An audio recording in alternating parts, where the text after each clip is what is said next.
Hukum lingkungan internasional adalah cabang dari hukum internasional publik. Apa sih HLI itu? HLI adalah sebuah hukum yang mengatur tentang kebijakan agar sebuah negara menghormati lingkungan alam yang ada. Setiap negara harus menjaga dan melestarikan lingkungan yang ada agar tidak tercemar. Jangan sampai mencemari negara atau batas yurisdiksi negara lain yang dilakukan sama ini. Lalu, apa aja sih yang dilakukan sama Australia?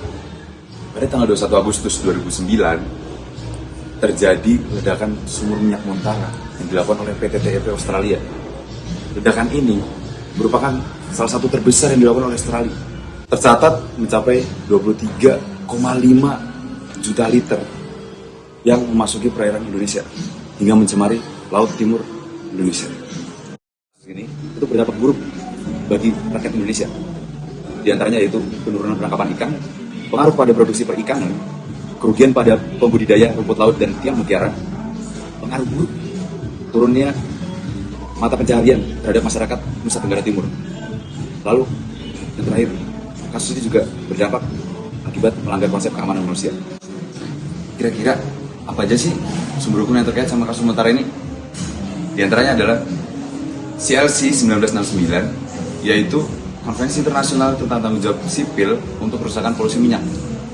Lalu ada Basel Convention, Konvensi Prakara PBB yang diselenggarakan di Basel, Switzerland pada akhir tahun 1980. Lalu yang terakhir ada UNCLOS, yaitu hukum laut internasional yang ditetapkan oleh negara-negara di dunia.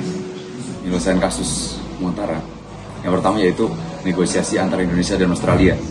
Nah, pada mulanya pemerintah Indonesia pada kasus ini tuh berpegang teguh pada prinsip penyelesaian sengketa secara damai. Nah, pada tahap negosiasi, pemerintah Indonesia ini tentunya pasti dia menuntut ganti rugi atas dampak yang dialami Indonesia karena tumpahan minyak tersebut. Namun, sayangnya pemerintah Australia ini enggan memenuhi tuntutan pemerintah Indonesia sehingga proses negosiasi tersebut kemudian dianggap gagal. Lalu yang kedua, penandatanganan MOU, Memorandum of Understanding. Nah, akibat tidak adanya hasil negosiasi tersebut, maka Indonesia dan Australia ini bersepakat melakukan draft MOU. Pada tanggal 28 Juni 2011, mereka melakukan MOU yang direncanakan untuk ditandatangani pada tanggal 2 Agustus 2011.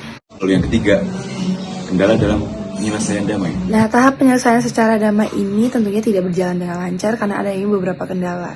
Salah satunya itu yang terlihat jelas adalah dari hukum laut itu sendiri atau Konvensi Hukum Laut 1982 atau biasa kita kenal sebagai hukum UNCLOS, karena di hukum UNCLOS itu dia lebih mengatur mengenai tanggung jawab setiap negara. Namun tidak ada nilai spesifik ganti rugi yang harus dilakukan oleh Australia terhadap Indonesia. Makanya di sini kedua negara itu bingung gitu menyepakati nilai ganti rugi itu sebenarnya seberapa yang harus diganti oleh Australia. Keempat, upaya hukum tambahan. Nah, selanjutnya dengan berbekal sejumlah data yang dikumpulkan oleh tim Lembaga Penerbangan dan Antariksa Nasional, pemerintah Indonesia akhirnya mengajukan gugatan ganti rugi ke salah satu pengadilan federal Australia di Sydney, negara bagian New South Wales. PT TEP diwajibkan memberi ganti rugi sebesar Rp252.997.200 ditambah bunga sehingga kemudian total kompensasi yang diperoleh Rp416.289.624. Yang kelima, konsep strict liability dan absolute liability.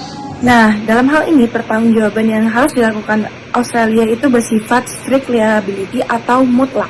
Karena Australia ini memberikan izin kepada PT TEP untuk melakukan kegiatan eksplorasi dan eksploitasi di wilayah ZEE dari Australia. Lalu yang terakhir, keenam, langkah-langkah masa depan. Jadi kesimpulannya, pencemaran laut PT TEP Australia yang terjadi di Laut Timur Indonesia adalah kasus transnasional karena memberikan dampak buruk yang signifikan hingga melintasi batas wilayah negara.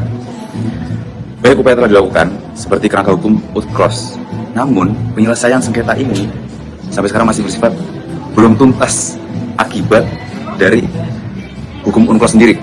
Karena di dalam hukum UNCLOS tidak disebutkan nominal yang pasti berapa rupiah atau berapa dolar yang harus diganti untuk merusak kerugian yang disebabkan oleh Australia. Jadi nggak sampai di saat ini, kasus ini bersifat pending. Nah, itu dia kasus sementara dari kami. Sekian dari kami. Assalamualaikum warahmatullahi wabarakatuh.